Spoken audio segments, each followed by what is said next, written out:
pregame show for Week 9 against the New York Jets. Alright guys, we're all the gigs back again. Woo! Fun times. My soccer's over with.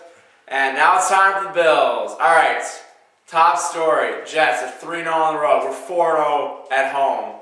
And the Jets are 0-2 under Rex Ryan after a bye. So is this saying that we're going to win? Nikki, I'll go to you. Because the Jets haven't won on the road yet, then I'm thinking we have a good chance.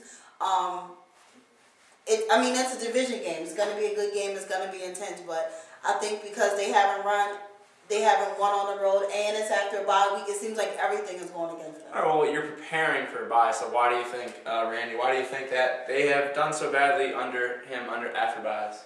I don't know, Rex Ryan's always out doing something on vacation, whether he's taking his shirt off at a Devils game. Maybe he's just a little lax when it comes to vacation time, lets the team get loose. Who knows? I mean, we're extrapolating. So do you think they're going to win or what?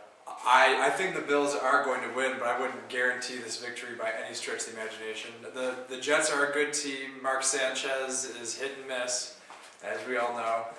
But he's a West Coast quarterback, so what do you expect? I expect them to intercept Mark Sanchez a lot.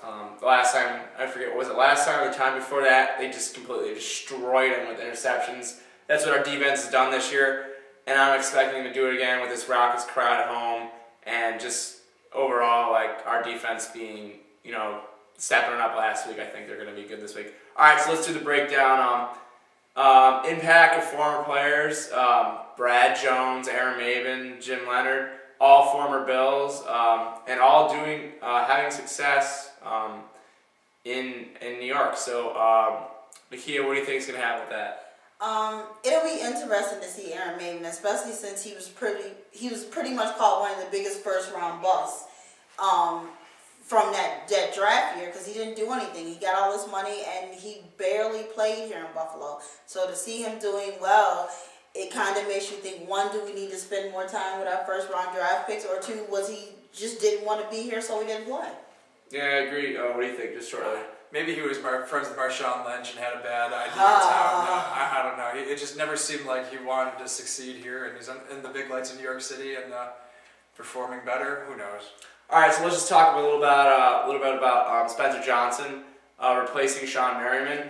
Obviously, Sean Merriman didn't make that big of an impact. What do you think that's going to do to this team with Spencer Johnson in there? Besides the name recognition going down a little bit, I think it's a lateral move in terms of talent. What Sean Merriman had to offer this year was negligible, and he will go down in Buffalo sports history as one of the biggest rip-offs that we've seen. I think it's a rip-off. I think it's just like, oh, we got this player, let's see what he can do off an injury. Terrell Owens receiving the key to the city before he played before he played a down here. Merriman's contract with Buffalo is ridiculous for what he offered, so whatever. All right, let's look at the statistics here. The Jets, 29th in offense, 8th in defense. Bills are 10th in offense and 26th in defense. I think it's an even match. Nakia, what do you think? It's a little weird seeing Buffalo's defense being down so low. I guess they're moving up since we got a lot of sacks. So I don't think their ranking kind of matches with their potential. So. I think it's because of all our turnovers. Well, yeah, that too. So I don't think their ranking matches their potential. So I think it's still going to be, I guess, with them both kind of being on the bottom end, opposite sides of the ball, then it'll definitely be an interesting match to watch. All right, the Bills have been scoring a lot this year. Are they going to keep it up at home? I don't think this is going to be a super high scoring affair. I don't think we're going to see 35 points, but it'll be. I don't see 35 against their defense. I don't think their offense will be able to get it together to force us to score that many points. They are expecting good weather down at the Ralph this week. Mid 50s and sunny, so it'll be an interesting game to watch. So saying if we're going to keep with the high point or offense, what do you think our strategy is? I personally think it's going to be run. Looking at their lineup, I think we can run right. I think that Freddie can keep up his Pro Bowl, O.J. Simpson breaking record all total yards season. What do you think? We've had a lot of success this season running the ball, and Rex Ryan is a defensive genius, likes to watch a lot of tape. I want to see, or I would be not surprised to see Chan Gailey try to change it up, maybe go to the spread formation a lot early on in the game, and just keep them guessing. Like I said, with nice weather, Fitzpatrick will be able to chuck the ball around, and I think So he had success last week. We didn't mention that at all. 27-0, 24. Yeah, I guess 23. Yeah, 23. So Nakia, let me get this. He thinks that he doesn't think it's gonna be a high score. What do you think?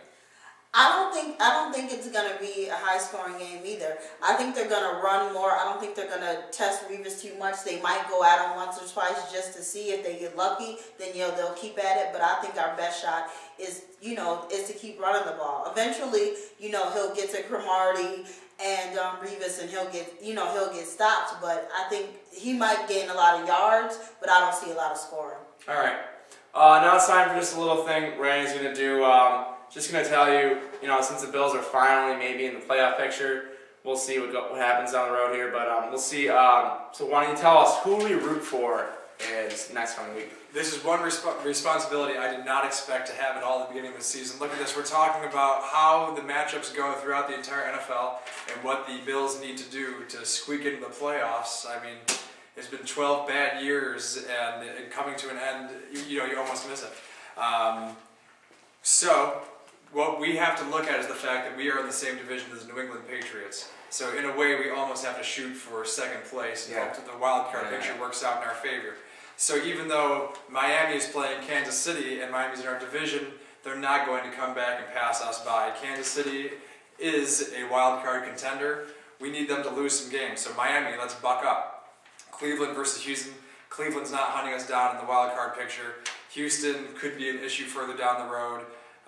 Cleveland needs to win. Denver versus Oakland. Tim Tebow, I've literally never rooted for him in his entire career until this week. So Tim, congratulations, you've won me over for at least a week.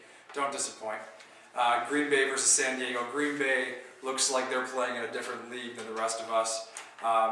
San Diego is going to be looking for a wild card spot if they continue the way they are. Let's go Green Bay. New England versus the Giants. Of course, I couldn't even root for New England if I wanted to. No. They could be playing, Omar Gaddafi's Royal Guard, and I'd be rooting for Gaddafi. Cincinnati versus Tennessee is interesting because they both could be wild card contenders. We don't really know which way it's going to go. We have the game to play against Tennessee yet, and so we're going to root for Tennessee, knowing that we've already lost to the Bengals, and we could have a head-to-head victory against, or we could still have the tiebreaker. And this last one, Baltimore-Pittsburgh. Baltimore-Pittsburgh. I'm rooting for a tie. And it works out the worst for either one. It's the only way it can be a I'm rooting for Baltimore. Baltimore, yeah, because Pittsburgh's gonna win the division. They're winning the division. What do you think? I don't know. You're a Baltimore fan. Yes, I'm a Baltimore fan, so it's kind of hard to root for Pittsburgh. Yeah. So I don't know. I'm a little torn on that one. Okay. All right, so the Bills are 1-2 on the road so far. They have 3 road games coming up. Nakia, what do you think that's gonna? How do you think that's gonna play into the rest of the season? I'm hoping we get it together because if we go to the playoffs, we're definitely going to have to win some road games. So I think we need to get it together. We got a couple of games that we can slip in there and win. So, Dallas and Miami are winnable games. So I think we can at least do 2-1. Yeah, definitely. All right. Now it's time for the keys and picks of the game. We'll go for Nakia. Do you go first for key to the game? My key is going to be I'm just going to go with run the ball. They need to run the ball consistently and figure out how to get past those, get past the front 7. I think once you get past them, then it's pretty much all day. All right, what's your key? It's going to be a nice day, like I said. Fitzpatrick will have a chance to chuck it around the yard. I think the key to the game is to win the battle in the trenches, have the big guys protect Fitzpatrick, make good holes for whoever's running the ball, C.J. Spiller or Freddie Jackson. And for the defense to get some pressure, with 4 guys rushing. Darius, let's see him. That's like 3 keys. All right, my freaking key to the game is Marcel Darius and the freaking defense. Presser Sanchez. You've seen this with Tom Brady this year, the last quarterback last week. If you get to their quarterback, and he sucked last week, If you get to the quarterback, you're going to win the game. Shut the other team out. All right. Now it's time for the picks of the game. Nikita, go ahead. I am going to pick the Bills to win 23-14. Okay, what's yours? Bills win 24-23. And the Bills are going to win this one 28-24. Ooh, optimistic fans. Yes. All right, even though we said low score, we all kind of picked high scores. We're a bunch of homers. Yeah, we are. Well, we have to be. All right, join us next week for the Cowboys. My favorite team. My second least favorite.